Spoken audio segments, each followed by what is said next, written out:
에베소서 강의 오늘 29번째 시간입니다. 오늘은 남편은 자기 몸처럼 아내를 사랑하라 제목입니다. 남편은 자기 몸처럼 아내를 사랑하라. 제가 지난 2주 동안에 이 본문 가지고 한 설교를 챗GPT에다가 물어봤어요.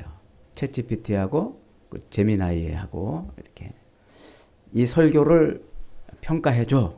이렇게 성경신학적으로 또 구속사적으로 이 설교를 평가해봐. 이렇게 했더니 신기하게도 두 인공지능 모두 동일하게 목사님 탁월하십니다.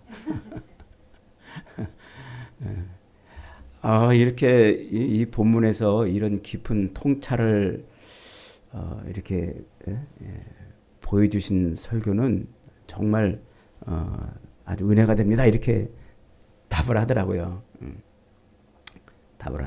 그래서 제가 또 거기다 물어봤어요. 너 나한테 이렇게 아부 떨어서 특별한 게 있어? 그랬더니 이 본문으로 이렇게 목사님처럼 설교한 설교가 많지 않다고 얘기를 하더라고요. 그래서 제가 여러분의 그 설교들을 그러면 이 본문 가지고 유명하신 목사님들 어떻게 설교했는지 그 설교를 좀 이렇게 좀 보여줘 이렇게 했어요. 로이드 존스 목사님이나 존 파이퍼 목사님이나 또 유명한 그런 강해 설교자들 그런 분들의 설교를 이렇게 쭉 봤는데 저하고 그렇게 크게 차이는 안 나요. 다 그분들도 대단한 그런 통찰을 갖고 성경신학적으로 구속사적으로 이 본문을 정확하게 이렇게 설교하고 이제 그렇게 했어요. 단지 제가 볼 때 이 본문에 대한 차이가 뭐냐면 저는 성경을 윤리 도덕적인 측면에서 해석하려고 하는 것을 자꾸 뛰어넘으려고 그러는 사람 중에 한 사람이에요. 성경은 우리에게 윤리와 도덕적인 어떤 계명을 말씀하고 있는 책이 아니라는 것이죠. 그런 면에서 여러분들이 이 본문에 대한 설교를 에베소서 전체에 대한 설교를 들으면서 때로는 좀 어렵게 느껴지기도 했겠고 때로는 좀 뭔가 쉽게 이해되지 않는 그런 말씀도 있었을 것이라고 생각이 됩니다.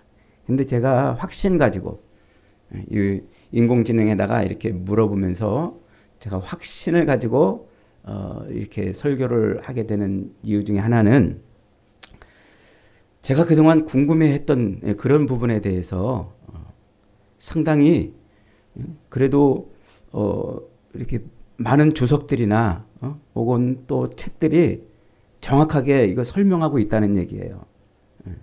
저는 제가 이런 부분을 이렇게 설교하면서 많은 주석이나 또는 다른 참고서들을 이렇게 살펴보면서 지금 내가 해석하고 있는 이게 맞나 이런 생각을 한쪽으로 하고 있었거든요. 근데 이 인공지능 덕분에 챗GPT와 제미나이 이런 것 덕분에 제가 다른 많은 자료들을 더 이렇게 찾아볼 수 있고 공부할 수 있게 되면서 더 확신을 가졌다는 거예요.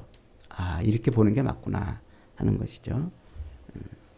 뭐가 맞냐? 성경은 우리에게 윤리 도덕적인 어떤 계명을 말씀하고 있는 것이 아니고 구속사 그리스도께서 우리를 구원하시는 그 구원의 길이 무엇인가 그것을 우리에게 가르쳐주는 말씀이란 말이에요. 그런데 이제 문제는 뭐냐면 우리가 예수 그리스도 십자가에 달려 죽으신 예수 그리스도를 나의 구주로 아멘하고 믿으면 우리는 즉시로 뭐가 돼요? 구원을 받잖아요. 여러분 믿으십니까? 십자가에 달려 죽으신 예수 그리스도께서 여러분의 구주이심을 여러분 믿으십니까? 그러면 그 믿는 순간 우리는 신분이 바뀐단 말이에요. 뭘로? 하나님의 자녀로, 하나님의 백성으로, 천국 백성으로, 그리스도의 신부로. 이게 다 같은 말이에요. 명태, 동태, 황태, 노가리 이게 다 같은 말이듯이 하나님의 자녀가 됐다, 교회가 됐다, 주님의 백성이 되었다, 그리스도의 신부가 됐다, 다 같은 말이에요. 이게 지금 우리 신분이 그렇게 바뀌었다는 거예요. 그런데 문제는 뭐라고요? 신분은 바뀌고 하나님 나라 안으로 퐁당하고 들어갔는데, 그래서 지금 예수 그리스도를 믿음으로 말미암아 성령이 나에게 임하시면 내가 이제 하나님의 자녀로 살기 시작했는데, 문제는 아직도 남아있는 육신의 삶을 살아야 된다는 거예요. 언제까지? 내 육신의 호흡이 끊어져서 주님의 나라로 들어갈 때까지 이 남은 육체의 삶을 살아야 된다 하는, 이게 이제 우리에게 상당히 중요한 것이고, 하나님의 말씀이 우리에게 요 남은 육체의 기간 동안에 어떤 의미로 다가와야 되느냐 하는 거를 지금 말씀하고 있는 거예요. 그래서 많은 사람들은 요 남은 육체의 삶 기간 동안에 이 하나님의 말씀을 윤리적이고 도덕적인 계명으로 이해를 하려고 그렇게 하는 사람들도 많고, 또 이것이 윤리적이고 도덕적인 어떤 계명이 아니라 그리스도를 붙드는 믿음을 우리에게 부어주는 것이라고 알면서도 현실에 오면은 자꾸 이 육신적인 삶 때문에 이 소망을 자꾸 잃어버리고 산다는 거예요. 그래서 그런 측면에서 제가 지금 이 본문의 말씀, 성경을 여러분들에게 설교하고 있는 거예요. 오늘 이 본문도 마찬가지예요. 이게 지금 가정의 얘기를 하고 있는 것 같은데, 부부간에 아내는 남편에게 복종하고 남편은 아내를 자기 몸처럼 사랑하는 그 가정생활을 말하고 있는 것 같은데, 이게 너무 중요한 우리 신앙의 모습이다 하는 거예요. 신앙의 모습. 그래서 오늘 이 말씀을 통해서 우리는 우리가 놓치지 말아야 될 것이 뭐냐면 그 앞에 그 20절 21절 같이 한번 읽어보겠습니다. 20절 21절 시작. 범사에 우리 주 예수 그리스도의 이름으로 항상 하나님 아버지께 감사하며 그리스도를 경외함으로 피차 복종하라 라고 그랬죠. 요 말이 어디에 걸려 있다고 그랬습니까? 앞에 성령 충만함을 받으라 하는 18절에 걸려 있다고 그랬잖아요. 성령 충만함의 모습이 이렇게 나타나는 거란 말이에요. 내가 성령으로 충만해졌다 그러면 그 성령 충만함이 이제 우리의 삶 속에서 어떻게 나타나야 되느냐? 피차 복종하는 것으로 나타나는 거예요. 피차 복종하는 것으로. 그 피차 복종함의 가장 분명한 모습이 뭐냐면 그게 가정이다 그랬잖아요. 가정. 자, 하나님께서 우리에게 가정을 만들어 주셨잖아요. 가정은 인간의 산물이 아니에요. 인간의 그 육체를 가지고 있는 인간들이 서로 육체적인 결합을 위해서 만든 단체도 아니고 또 사회도 아니고 인간의 필요에 의해서 만들어진 것도 아니라 하나님이 남자와 여자를 만드시고 가정을 꾸리게 해주셨어요. 그 가정은 첫째로 생육하고 번성케 하기 위한 장치로, 그런 도구로, 그런 장으로 가정을 또 이렇게 만들어 주셨어요. 그래서 생육하고 번성하라는 하나님의 그 놀라운 창조 선언의 말씀이 가정을 통해서 이루어지는 거란 말이에요. 그 다음에 이 가정은 그렇게 생육하고 번성하기 위한 것만이 아닌 우리가 완성된 하나님의 나라 천국에 들어가는 그 천국의 모습을 이 땅에서 경험하게 하기 위한 것으로 가정을 만들어 놓으셨다 그랬잖아요. 그래서 하나님께서는 우리를 그렇게 이 땅에서 하나님의 완전한 구원을 바라보면서 살아가게 하기 위해서 가정이라는 것을 만들어 놓으시고 가정의 삶을 살아가게 하시는 거예요. 그러면서 하나님은 오늘 이 사도 바울은 그러면 그 가정이 도대체 어떻게 되어야 완전한 하나님의 나라를 이 땅에서 경험하고 소망하는 삶으로 갈 수 있겠느냐 하는 것을 지금 말해주고 있는 거예요. 그러면서 앞에 18절에서 너희는 성령의 충만함을 받아라. 요 말씀에 지금 이 모든 것이 걸려 있다는 것을 놓치면 안 됩니다. 자, 하나님께서는 우리에게 가정을 주셨는데 그 가정이 어떻게 만들어집니까? 아담을 창조하시고 그 아담의 갈비뼈에서 하와를 창조해내시잖아요. 그러면서 하나님께서 뭐라고 말씀하셨냐면 사람이 혼자 사는 것이 좋지 아니하니 내가 그를 위하여 돕는 배필을 지으리라. 그러니까 아담을 잠들게 하시고 아담의 갈비뼈를 꺼내서 하와 여자를 만드셨는데 그 여자는 아담의 뭐가 된단 말이에요? 돕는 배필이다 이렇게 말하는 거예요. 거기서 말할 때 이 돕는 배필이라는 것은 단순히 아담을 도와주는 그런 생명이 아니라 아담의 생명을 보호하는 그런 의미를 담고 있다 그랬지 않습니까? 그래서 갈비뼈가 뭐라고 그랬어요? 갈비뼈는 생명을 담고 있는 그릇이라는 말이에요. 그러니까 이 아담의 생명은 어디에서 보호가 되고 있는 거예요? 하와. 이 여자를 통해서 아담의 생명이 보호가 되고 있는 거예요. 그 다음에 하나님께서는 그렇게 이 하와를 아담의 갈비뼈에서 만들어내시고 그 하와로 하여금 뭐가 되게 하셨습니까? 아담의 돕는 배필이 되게 하셨다 하는 건데 그 돕는 배필이라는 것은 아담으로 하여금 아담이 되게 만드는 존재가 되게 했다 이런 말이에요. 한번 따라 합시다. 돕는 배필이란 아담으로 하여금 아담이 되게 하는 존재. 그게 돕는 배필이에요. 그러니까 종으로 혹은 노예로 어떤 주인의 필요를 채워주는 그런 사람이 아니라 아담이 아담 되게 하는, 사람이 사람 되게 하는 존재로서 여자가 하와가 있다. 이게 하나님이 만들어 놓으신 가장 중요한 그런 가정의 모습이란 말이에요. 그래서 이제 하나님께서 그렇게 가정을 만들어 놓으시고 자, 그다음에 뭐라고 그랬습니까? 아내는 남편에게 복종하라 그랬잖아요. 거기서 복종이라는 것은 뭐라고 그랬습니까? 복종. 헬라 철학, 그리스 헬라 철학에서는 이 복종이라는 것을 뭐라고 이해한다고 그랬어요? 힘에 의해서 순종하고 굴종하는 것을 말한다고 그랬잖아요. 그런데 성경에서는 헬라 그리스 철학의 개념이 아닌 힘에 의해 굴종하는 것이 아니라 질서 안으로 들어가는, 질서를 세우는 것이라 그런다고 그랬잖아요.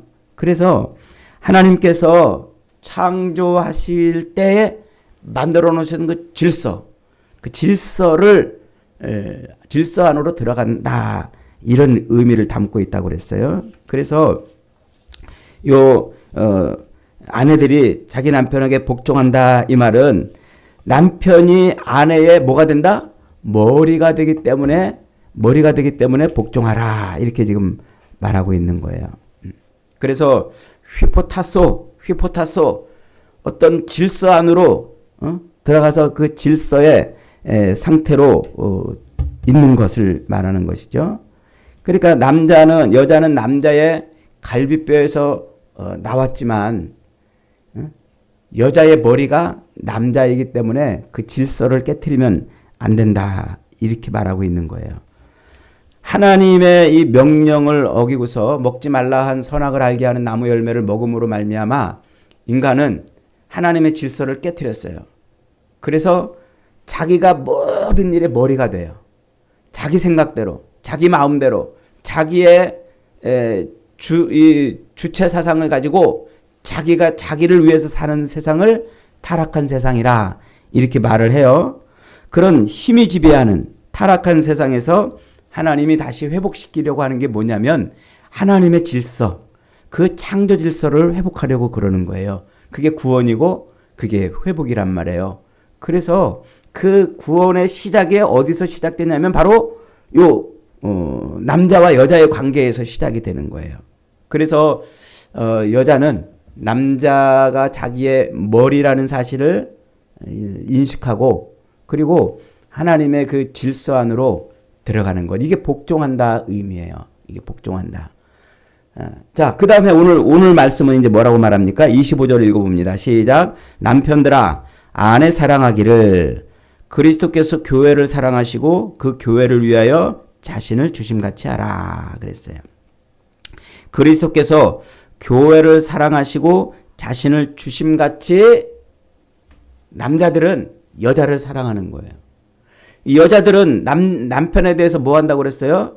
하나님의 그 창조 질서를 회복하는 그런 복종으로 들어가고, 남자들은 그리스도께서 교회를 위해서 자기를 내어주심 같이 아내를 사랑하라 이렇게 말하고 있어요. 이 사랑하라는 말, 이 말은 우리가 알고 있는 그런 뭐 애정을 표현한다 이런 의미가 아니에요.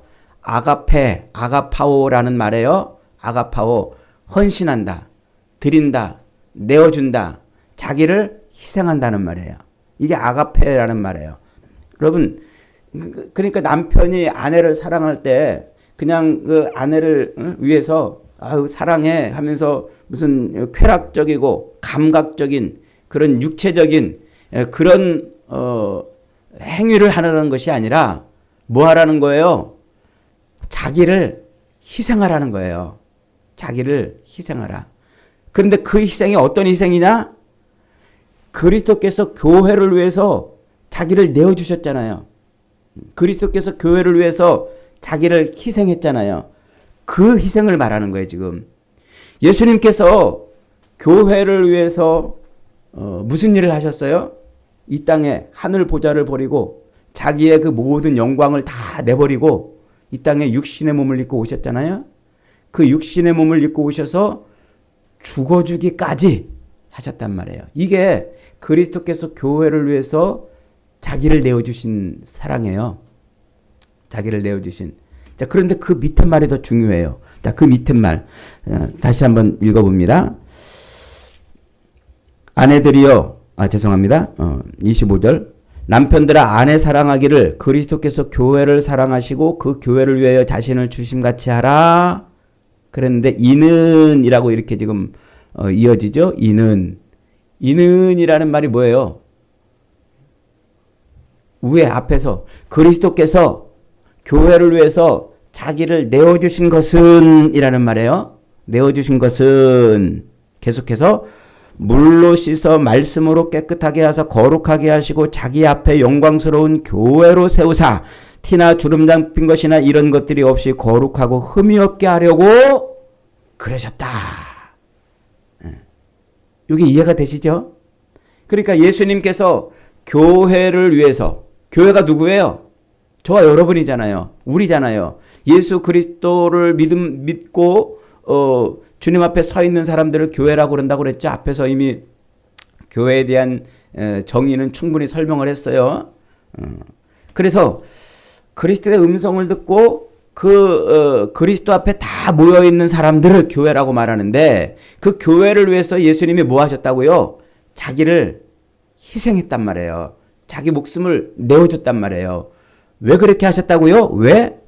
물로 씻어 말씀으로 깨끗하게 하사 거룩하게 하시고 자기 앞에 영광스러운 교회로 세우사 티나 주름 잡힌 것이나 이런 것들이 없이 거룩하고 흠이 없게 하시려고 그렇게 자기를 내어주셨다 이 말이에요. 예수님이. 그러니까 우리를 하나님께서 받으실 만한 그런 정결한 제물이 되게 하기 위해서, 하나님께서 받으실 만한 그런 존재가 되게 하기 위해서 예수님이 자기를 내어주셨는데, 그래서 물로 씻어 말씀으로 깨끗하게 하사 거룩하게 하시고 자기 앞에 영광스러운 교회로 세우사 티나 주름 잡힌 것이나 흠이 없게 하시려고 자기를 그렇게 내어주셨다 이런 말이에요. 그것처럼 남편들도 뭐하라? 아내를 사랑하라는 거예요. 그것처럼. 그러니까 남편들이 해야 될 일이 뭐라는 거예요?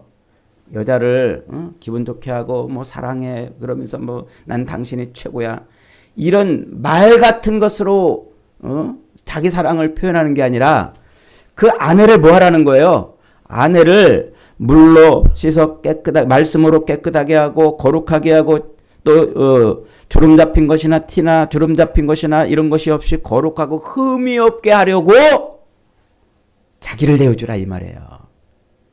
이게 사도 바울이 지금 요구하고 있는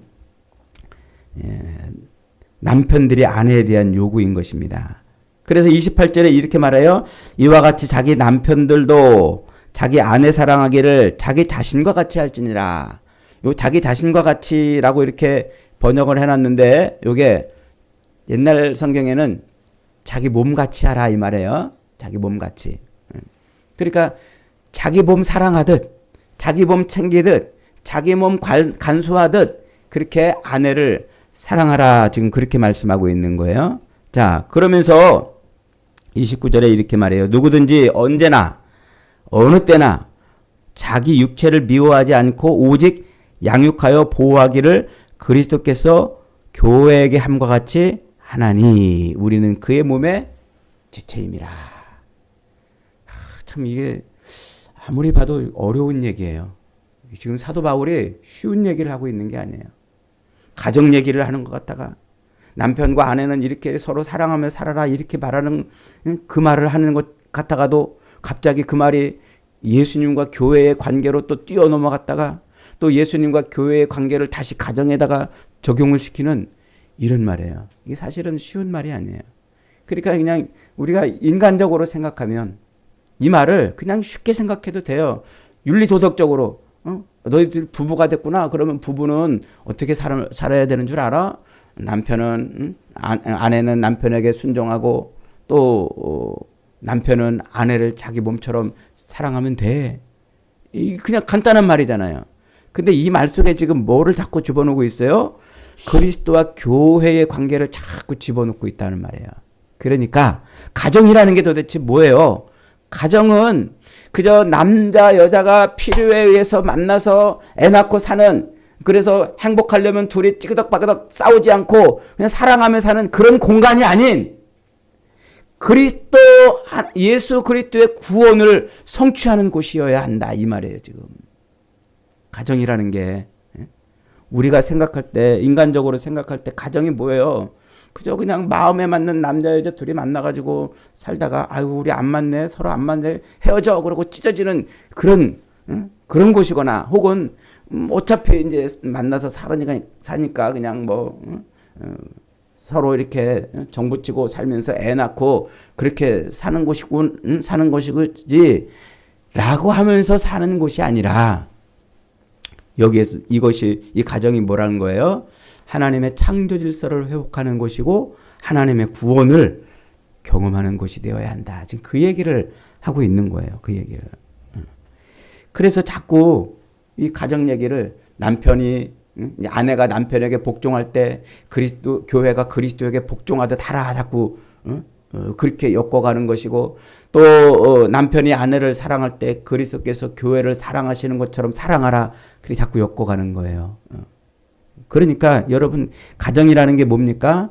가정은 인간의 필요에 의해서 혹은 인간의 어떤 욕구에 의해서 만들어진 곳이 아니라 태초부터 하나님이 의도를 갖고 만들어 놓은 곳이기 때문에, 거기에서 뭐가 이루어진다고요? 거기에서 하나님의 창조 질서가 회복이 되고 하나님의 구원이 경험되어져야 한다라는 것입니다. 이게 가정의 모습이라는 거예요. 이게. 그래서 힘에 의해서 지배하는 이 타락한 세상 속에서 하나님은 힘에 의한 지배가 이루어지는 곳이 아닌 하나님의 창조 질서가 회복되기를 원하는 그런 곳으로, 그리고 하나님의 구원이 경험되어지는 곳으로 하나님은 그렇게 가정을 만들어야 된다고 말씀하고 있는 거예요. 그러니까 가정 속에서 집요하게 계속해서 경험되고 확인되어야 될 게 뭡니까? 우리가 그리스도인인지 아닌지가 확인이 돼야 되는 거예요. 그리스도인인지 아닌지. 자, 남편이 아내를 사랑할 때 그리스도께서 교회를 사랑하듯 사랑하라 지금 말씀하고 있는데, 그리스도께서 교회를 어떻게 사랑하셨다고요? 자기를 내어주는 그런 사랑을 했단 말이에요. 그런데 그리스도께서 그렇게 자기를 내어주실 때 그냥 단순히 내어주신 것이 아니라 하나님과 원수되어 있던 우리를, 하나님과 원수되어 있던 우리를 물로 씻어 말씀으로 깨끗하게 하시고 거룩하게 하시고 티나 주름 잡힌 것이 없는 그런 일을 하셨다고 말씀하고 있어요. 그러면서 그 일이 지금도 계속 되어지는 일이라고 이제 말하고 있는 거예요. 이게 남편이 해야 될 일이에요. 이게 남편이 가정에서 이루어야 될 일이라는 것이죠. 그러니까 남편은 아내를 어떻게 점도 없고 흠도 없는 하나님의 자녀로 만들어 가야 될 책임이 있는 거예요. 그러니까 남편이 이 아내를 사랑하되 어떻게 해야 되냐면 하나님의 온전한 삶을 살아갈 수 있는 그런 상태로 끌고 가는 것, 만들어가는 것, 이게 남편에게 부여된 책임이라는 거예요. 그 일을 수행할 때 수월하게 할 수 있도록 아내들은 남편에게 뭐하라? 복종하라. 그 질서를 온전히 이루라. 이렇게 이제 말씀하고 있는 거예요. 왜 지금 가정에 대해서 이렇게 말씀하고 있다고요? 이게 하나님의 성령의 지배를 받고 있는 삶이란 말이에요. 하나님의 성령의 지배를 받고 있는 삶. 그래서 앞에서 에베소서 4장 13절부터 이렇게 말씀했잖아요. 우리가 다 하나님의 아들을 믿는 것과 아는 일에 하나가 되어 온전한 사람을 이루어 그리스도의 장성한 분량이 충만한 데까지 이르리니. 이제부터는 우리가 어린아이가 되지 아니하고 사람의 개술과 간사한 유혹에 빠져 모든 교훈의 풍조에 밀려 요동치 않게 하려 함이라 그랬어요. 오직 사랑 안에서 참된 것을 하여 범사에 그에게까지 자랄지니 그는 그 머리니 곧 그리스도시라 라고 말하고 있는 거예요. 그러니까 아내는 남편에게 복종하는데 왜 복종해요? 남편이 그 아내의 머리이기 때문에 복종한단 말이에요. 그런데 그 남편과 아내로 구성이 되어 있는 그 가정의 머리는 누구예요? 예수 그리스도란 말이에요. 그 예수 그리스도가 그 가정의 머리이기 때문에 남편들도 아내들도 그렇게 복종하고 사랑하는 관계를 통해서 어디에까지 자라가라? 그리스도의 충만한 데까지 자라가라 라고 말씀하고 있는 거예요. 그래서 가정생활은요, 단순히 서로 모여가지고 만나가지고 애 낳고 그저 그냥 사랑해 이렇게 하면서 사는 그런 공간이 아니라 그리스도의 충만함을 경험하는 곳이에요. 그리스도의 충만함 데까지 자라감을 배우는 곳이에요. 이게 안 되면 가정생활은, 하나님의 가정생활은 아무런 의미가 없는 거예요. 사랑하는 여러분, 하나님은 이런 가정을 통해서 우리에게 뭘 가르쳐 주시려고 그러시는 겁니까? 그리스도 예수와 우리의 관계를 가르쳐 주는 거예요. 예수님과 우리의 관계가 뭐예요? 그것이 곧 신랑과 신부의 관계란 말이에요. 예수 그리스도가 우리의 신랑 되시고 우리는 그분의 신부가 되시는 관계인 거예요. 그래서 우리가 진정으로 구원을 누리는 예수 그리스도의 그 구원을 신랑 되신 예수 그리스도로 말미암아 점과 티도 없는 그런 완전한 구원에 들어가기 위해서는 우리가 이 땅에서 이런 그리스도 성령으로 충만한 그런 삶을 통해서 세상 모든 교훈과 풍조에 밀려가는 것이 아니라 그것을 이기는 것을 말하는 거예요. 그러니까 구원이라는 게 뭡니까? 구원은 우리가 예수 그리스도를 믿음으로 말미암아 하나님의 자녀가 된 걸로 끝나는 게 아니에요. 남은 육체의 삶에서 뭐 해야 되는 거예요? 그리스도의 충만함까지 계속 자라가야 되는 것입니다. 이게 가정에서 이루어져야 될 일이고 이게 교회에서 이루어져야 될 일이에요. 그래 오늘날 교회 생활이 뭡니까? 교회 생활이 곧 가정 생활이란 말이에요. 교회가 곧 예수 그리스도를 머리로 한 신랑으로 한 그런 신부의 삶이란 말이에요. 신부의 삶. 지금 사도 바울이 말하고 싶은 게 바로 그겁니다. 여러분 그러니까 오늘날 우리가 신앙생활 한다는 게는 그냥 단순히 예배당 와가지고 하나님 나를 도와주세요. 내 삶을 어떻게 해주세요.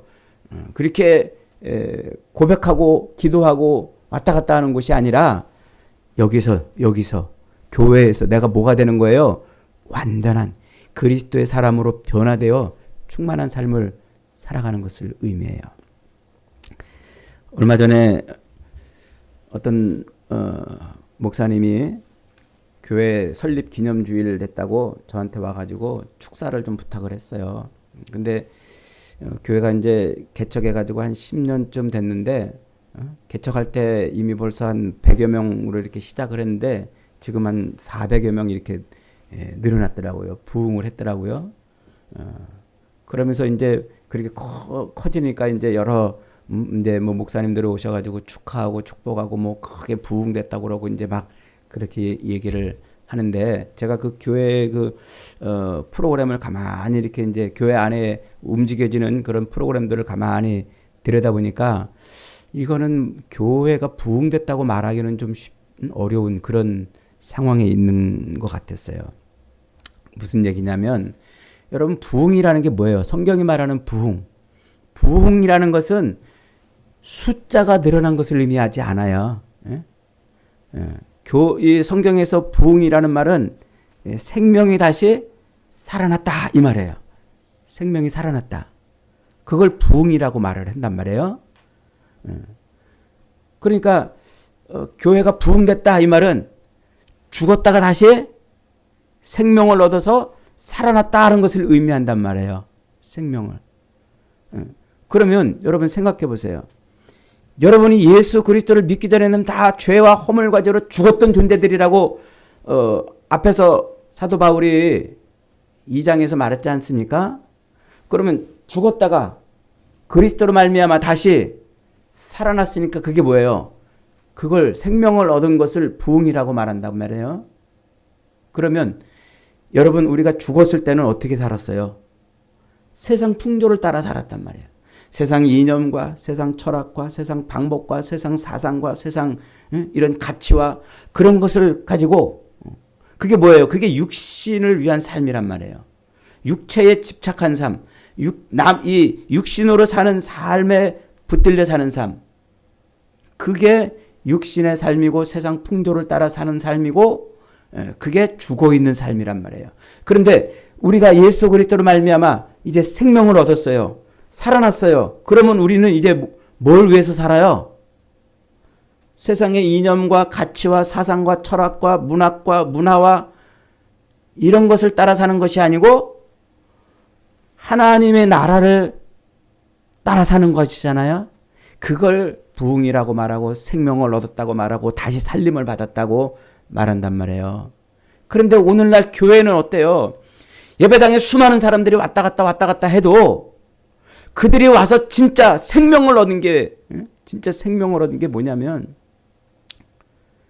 모두가 다 이 육신의 삶에 집착하는 게 아니라 이 하나님의 나라, 이미 구원을 받았지만 아직 들어가지 못한 이 하나님의 나라를 바라보는 삶으로 바뀌어야 된단 말이에요. 바뀌어야 된다. 그때 살아났다고 말하는 거예요. 그때 생명을 얻었다고 말하고 그때 구원을 받았다고 말하고 그게 하나님의 사람이란 말이에요. 그런데 교회 안에 걸어놓은 플랜카드나 그 교회 안에 프로그램 진행되는 게 전부 이 세상의 것에 꽂혀 있어요. 세상 사람들이 갈망하는 그런 복을 얻으려고 하는 것으로만 다 꽂혀 있어요. 그래서 내가 볼 땐 그건 부흥이 아니라요. 그냥 또 다른 형태의 우상숭배예요. 하나님이 그렇게 집요하게 싫어하는 우상숭배란 말이에요. 여러분, 우리가 예수를 믿는 것은요, 세상의 신을 믿다가 신을 바꿔가지고 다시 세상 사람들처럼 똑같이 사는 것을 말하는 게 아니에요. 그건 우상숭배란 말이에요. 그게 우리가 예수를 믿는다는 것은요, 진짜 생명의 주이신 예수를 통해서 생명의 삶을 살아가는 것을 의미해요. 그것은 뭐예요? 우리가 예수를 믿음으로 말미암아 하나님 나라 백성이 됐으니까 그 삶을 사는 거예요. 남은 육체의 삶을 살지만 이 남은 육체의 삶은 세상 사람들이 자기 신 앞에 나가서 비나이다 비나이다 하면서 이 육체의 삶에 필요한 것을 달라고 요구하고 구하는 그 삶이 아닌 진짜 하나님께 꽂혀서 하나님께로 가는 삶이어야 한다는 거예요. 그 삶을 위해서 싸우는 전쟁터가 가정이고 그 삶을 위해서 훈련하는 훈련소가 교회란 말이에요. 사도 바울은 이제 그 얘기를 하고 있는 거예요. 윤리적으로 도덕적으로 너희 부부가 됐구나. 그러니까 이제 아내는 남편에게 복종하고 남편은 아내를 사랑하며 잘 살아라. 이런 얘기를 하고 있는 게 아니란 말이에요. 영적인 이야기예요. 그래서 자꾸 그 꼬투리에다가 뭘 자꾸 걸어놔요. 창세기 2장 마지막 절을 걸어놓는단 말이에요. 2장 24절에 그러므로 이제 남자와 여자는 부모를 떠나서 한 몸이 되어서 살아가라는 그 말을 자꾸 거기다 붙여놓는 거란 말이에요. 이게 비밀이라고 지금 말하고 있는 거예요. 그 31절에 그러므로 사람이 부모를 떠나 그의 아내와 합하여 그 둘이 한 육체가 될지니라. 이게 창세기에 그 가정을 처음 만들어 놓을 때 하나님이 주신 명령이잖아요. 뜬금없이 하나님이 아내와 아담과 하와를 그렇게 서로 살게 해놓고 이 말을 갖다가 딱 붙여놨어요. 그 다음에 지금 사도 바울은 뭐래요? 그 말을 끄집어 갖고 여기까지 끌고 와놓고 여기에서 이 비밀이 크도다. 이 비밀이 크도다. 나는 그리스도와 교회에 대하여 지금 말하고 있는 것이다. 라는 거예요. 그러니까 여러분 신앙생활이 뭡니까? 신앙생활은 예수 그리스도로 말미암아 내가 생명을 얻었잖아요. 이 생명을 얻었으니까 이 남은 육체의 삶을 사는 요 기간 동안에는 죽은 자처럼 살지 말고 살아있는 자처럼 그리스도를 바라보며 사는 것이에요. 그 삶의 첫 전투 현장이 가정이고 그 삶의 훈련소가 교회, 가정과 교회란 말이에요. 그러므로 남편이 그 일을 이루는 사람이 되어야 돼요. 아내도 그런 일을 이루는 사람. 이게 성령이 충만하지 않고는 불가능한 일이에요. 하나님으로 가득 차지 않고는요. 하나님으로 충만한 사람이어야만 가득한 거예요. 여러분 성령 충만이 뭐라고 그랬어요? 성령 충만. 하나님으로 가득한 것이라고 그랬죠? 한번 따라합시다. 성령 충만은 하나님으로 충만한 것이다. 그러니까 언제나서나 하나님 생각밖에 없는 거예요. 언제나서나 하나님 나라 생각하고 하나님 예수 그리스도로 거룩해지는 삶을 생각하는 게 성령 충만해요. 언제나서나 돈 생각하면 돈으로 충만한 삶이에요. 언제나서나 이 육신의 삶을 생각하면은요, 무엇을 먹을까, 무엇을 마실까, 무엇을 입을까 매일 이 생각하면은 그 성령 충만한 게 아니라 육신으로 충만한 거라고 사도 바울이 말하잖아요. 여러분 언제나서나 무슨 생각? 예수 생각, 하나님 나라 생각, 하나님 생각 늘 이걸로 충만해야, 그래야 우리가 우리의 삶에서 하나님의 구원을 경험하는 첫 전투의 현장인 가정에서나 그 또 그리스도의 사람으로 성장해가는 이 훈련소인 교회에서나 어디서든지 영적인 삶을 사는 거예요. 영적인 삶. 이게 영적인 인생인 거예요. 여러분 오늘 저와 여러분의 삶은 지금 어디를 향해서 가고 있습니까? 그저 세상 사람들이 자기 신 앞에 나가서 비나이다 하는 그런 것으로 우리의 신앙생활을 영위하지 마세요. 이 땅의 땅의 꽃에 꽂혀가지고 그거 달라고 매달려 신앙생활하는 것은 우상숭배예요. 우리는 이미 구원받은 사람이에요. 저와 여러분은 이미 하나님의 백성이에요. 이미 저와 여러분은 이미 하나님의 자녀예요.